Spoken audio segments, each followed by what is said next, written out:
Hello बच्चों, let's see the question. The question says in politics the focus on caste can sometimes give an impression that election are all about caste and nothing else. Justify the statement with suitable argument. Question में हमसे बोल रहा है बच्चों कि जो politics में cast पर ध्यान देने से जो कभी कभी यह आभास हो सकता है कि चुनाव जाति के बारे में है और कुछ नहीं।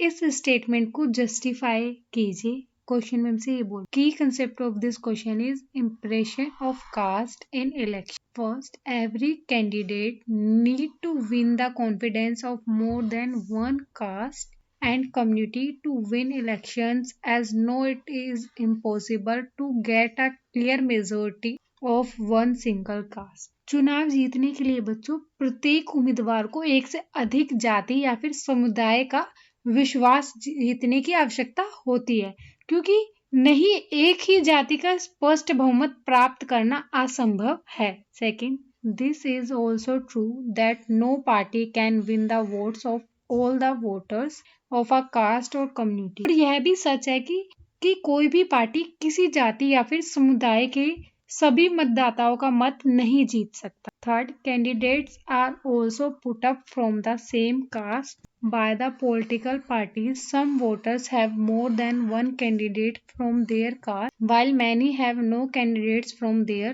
caste। और जो राजनीतिक दलों द्वारा जो उम्मीदवारों को भी उसी जाति से खड़ा किया जाता है कि जो कुछ मतदाताओं के पास जो उनकी जाति के एक से अधिक उम्मीदवार हैं, जबकि कई के पास उनकी जाति का कोई उम्मीदवार नहीं है। Hope you understood it well. Best of luck.